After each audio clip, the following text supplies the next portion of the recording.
Maraming excited sa ating mga Pinoy tuwing may kapistahan. Maliban sa kainan, hindi rin kasi dapat malampasin ang masaya at magkarbong selebrasyon nito. Yan ang kwentong kalye ni Jem Encinas. Jem? Kuya Kim, dito sa Malolos, Bulacan ay ipinagdiriwang yung Singkaban Festival at dumayo nga tayo dito para makisaya sa kanilang sayawan sa kalye.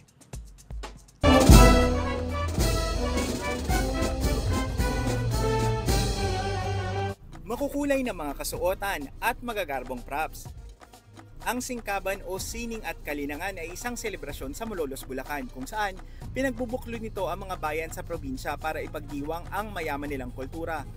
Ngayong taon, 5 grupo ang kalahok sa Indakan sa Kalye, nakakatawan sa iba't ibang kapistahan sa Bulacan. Kabilang dito ang Fiesta Republica ng Malolos, Tanglawan Festival ng San Jose del Monte, Chicharon Festival ng Santa Maria, Gulay Angat Festival ng Angat, at Halamanan Festival ng Giginto.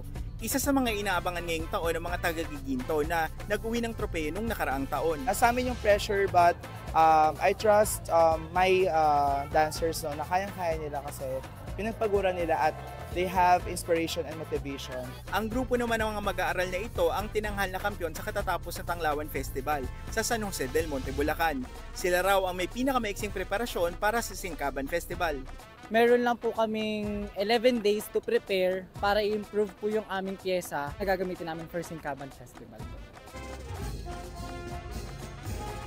Patunay ang Singkaban Festival na mas pinagayaman pa ng mga Bulakenyo ang kanilang sining at kultura, na bago man ang galaw at tindak ng panahon, pero ang tradisyong kinagisnan mananatili at mas lalo pang bibigyan ng buhay.